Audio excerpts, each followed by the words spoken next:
Welcome back to my channel. আজকে শুরু হতে চলেছে বেঙ্গল সাফারির সেকেন্ড পার্ট। জুটা পায়ে হেঁটে ঘোরার পর আমি চলে এসেছি এই চিলড্রেন্স পার্কে। আমি এদিক ওদিকে একটু ঘোরাঘুরি করে ভিডিও করছিলাম, এমন সময় একটি বাচ্চা ছেলে এসে আমাকে জিজ্ঞেস করলো, বলো কি বলছিলে? তোমার চ্যানেলের নাম কি? আমার চ্যানেলের নাম অমৃতা বর্মন। ইউটিউব চ্যানেল খুলবা তাহলেই চলে আসবে। আমার মতো এত ছোট ইউটিউবারকে যে কেউ কিছু জিজ্ঞেস করতে পারে, এটা দেখে আমি অভিভূত। এরপর আমি চলে গেলাম ফুড কোর্টে। এই ফুড কোর্টে অনেক খাবার পাওয়া যাচ্ছিল, চারটা তোমাদের দেখিয়ে দিচ্ছি, তোমরা দেখে নাও।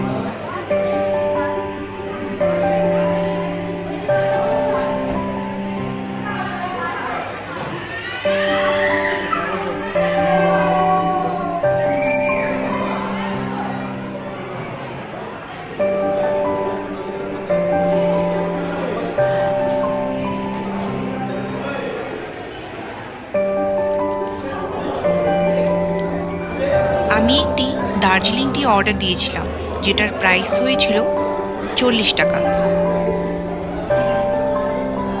বাইরে দাঁড়িয়ে প্রকৃতি শোভা দেখতে দেখতে চা খাওয়ার মজাই আলাদা। ভালোই লাগছে।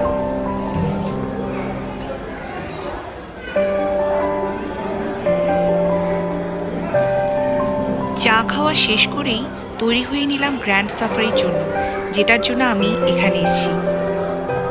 আমার সাফারির টাইম ছিল 2:45।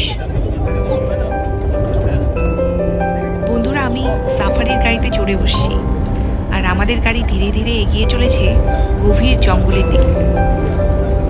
যখন টিকিট কাটা হয় তখন টিকিট কাউন্টার থেকেই নির্দিষ্ট সিট দেওয়া হয় প্রত্যেকের জন্য।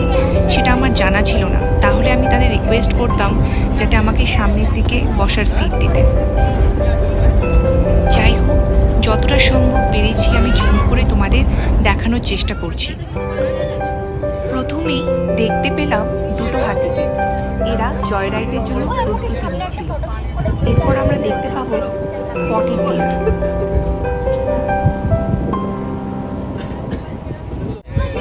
অবশেষে হরিণদের দেখা পেলাম।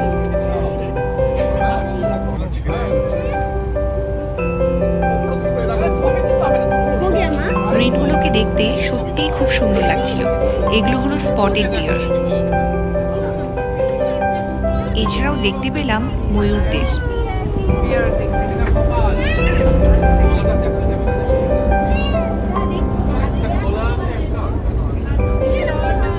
এরপর হিমালয়ান ব্ল্যাক বিয়ার বা ভালুকদের সঙ্গে সাক্ষাৎ হলো।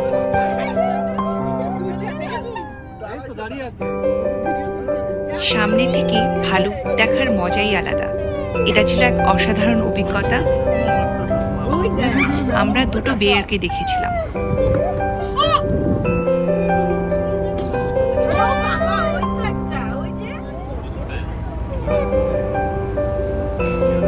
এই ভালুকটির কানগুলি ছিল সত্যিই দেখার মতো, কি কিউট না দেখতে।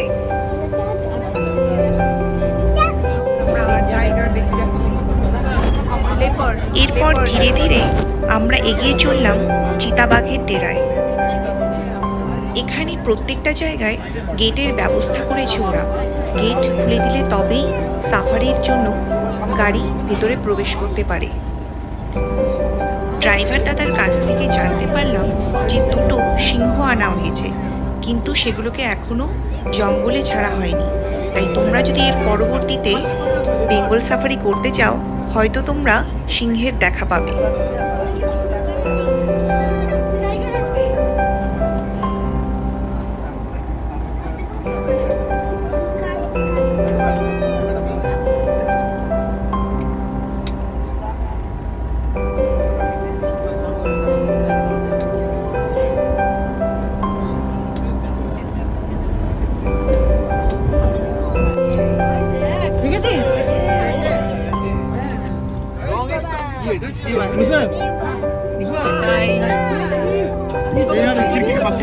লেপার্ডটা আমাদের দিকে কিভাবে যেন তাকিয়েছিল। মানুষ দেখতে দেখতে ও টায়ার্ড হয়ে গিয়েছে, আর এন্টারটেইন করতে চায় না। এরপর 2-3টে বাঘ দেখতে পেলাম আমরা। এখানে একটা বাঘকে দেখা যাচ্ছিল, আর গাছের ওদিকে 2টো বাঘ বসেছিল। ক্যামেরায় ততটা স্পষ্ট দেখা যাচ্ছে না। আমার বেঙ্গল সাফারি অনেকটাই শেষের দিকে। এখানে একসঙ্গে এত হরিণ আর এতগুলো ময়ূর দেখতে পেয়ে আমাদের সবার মন খুশিতে ভরে উঠল।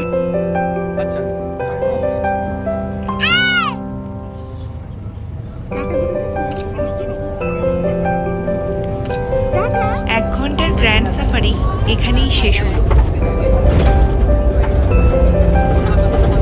এরপর ধীরে ধীরে আমাদের গাড়ি আবার আগের জায়গায় ফিরে আসলো। এরপর নেমে গিয়ে বাড়ি ফিরে যাওয়ার পালা সবার। তাহলে বন্ধুরা, আমার বেঙ্গল সাফারি এখানেই শেষ হতে চলেছে। এরপর আমি নিয়ে আসছি আরও এক নতুন ব্লগ নিয়ে, আরও এক নতুন অভিজ্ঞতা নিয়ে। ভিডিওটা ভালো লাগলে অবশ্যই আমার চ্যানেলকে সাবস্ক্রাইব করো সবাই। আর সবাইকে অনেক অনেক ধন্যবাদ আমার ভিডিওটি পুরোটাই দেখার জন্য। ওকে, টাটা।